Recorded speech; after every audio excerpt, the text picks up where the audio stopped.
আধুনিকতার ছোঁয়ায় মানুষের রুচির পরিবর্তনের ফলে মাটির তৈরির সামগ্রীর স্থান দখল করে নিয়েছে মেলামাইন, স্টিল এবং অ্যালুমিনিয়াম সহ নানান আসবাবপত্র।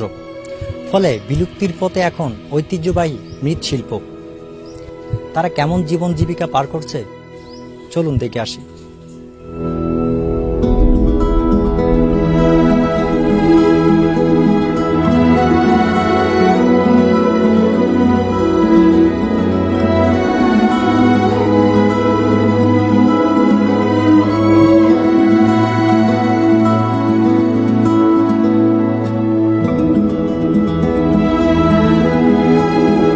আমরা একটু কথা বলতে চাই যিনি এই পেশার সাথে জড়িত। আচ্ছা, আমাদেরকে একটু বলবেন, এই যে আপনারা মাটির তৈরি আসবাবপত্রগুলো বানাচ্ছেন, তো একসময় তো এগুলো অনেক চাহিদা ছিল, এখন এটা আপনারা কিভাবে করছেন? মাসে কত টাকা আয় হচ্ছে এটা দিয়ে? সংসার কিভাবে চালাচ্ছেন? এখন কিছুটা মানে সংসার চলা হয় নাই, কিছু বাদ তো হজবি জুগরিরই তো কাজ করতে হয়, কিছুটা মানে হারণ যায়। আর হারিবের সমান ইয়া নেই, চাহিদা ওই মালের দাম কম, খরচ বেশি, খরচ সেটা দামে পোষায়নি, তো কাজ ধরে থাকতে পারছি। এখন কি করবো আর, সেগুলি কাজ কোনো মতে ধরে রাখছি। একসময় তো এখানে অনেক ছিল মনে হয়, এখন কতজন এই মৃৎশিল্প মানে 80 জন করতো। আচ্ছা, 80 জনে 80 পরিবারে 80 পরিবার। এখন হয়তো 4-5টা পরিবার আছে, 4-5টা পরিবার, বেশি না। আচ্ছা, আপনারা এই মাটির কি কি তৈরি করেন? পাতিল, ওই পিঠা বানানোর সেফটি, এই বড় পাতিল, ছোট পাতিল, আর তেলেন, দুটি, বাতি টক, এই সমস্ত।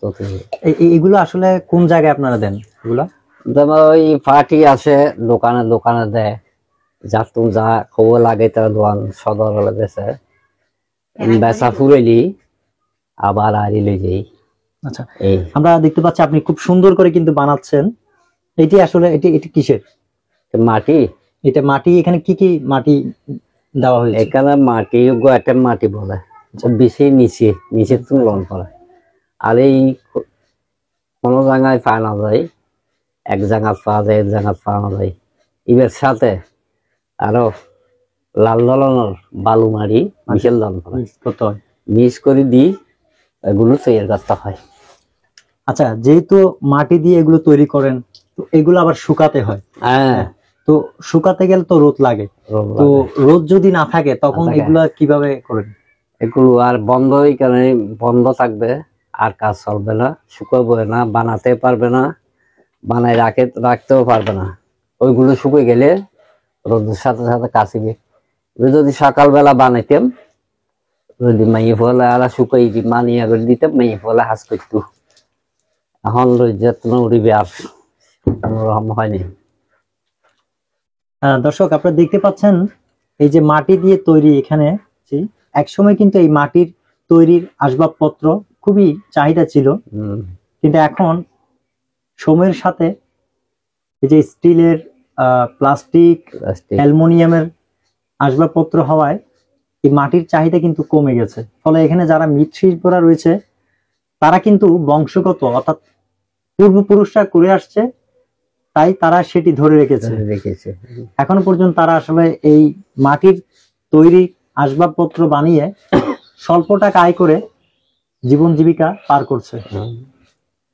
আজ আমরা আর কোনো কাজ করতে পারবো না, ছেলে মেয়েটা কাজ এটা না করে। মানে আচ্ছা, ছেলেরা মানে খারাপ বলতেছে যে এটা অনেক বছর ধরে করছে, একটা বাড়ি করছো না, এই আমরা কি করি চলবো, কি করি খাবো, আমরা ভালো মতো চালাইতে পারছো না।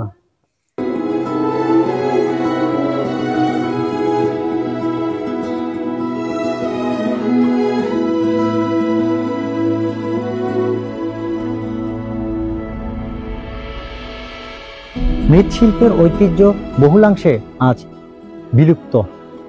শুধু এই কালীপুর নয়, পুরো দেশেই এই শিল্প নেমে এসেছে চরম বিপর্যয়। এই শিল্পকে বাঁচিয়ে রাখতে কারো কোনো মাথা ব্যথা নেই, অথচ এই শিল্পের মাধ্যমে একদিকে যেমন বৈদেশিক মুদ্রা অর্জন করা সম্ভব, তেমনিভাবে প্রাচীন সভ্যতায়ও এই পেশাটি থাকবে স্মরণ হয়ে। চট্টগ্রামের বাঁশখালী থেকে ইমরান হোসাইন, TTN, চট্টগ্রাম।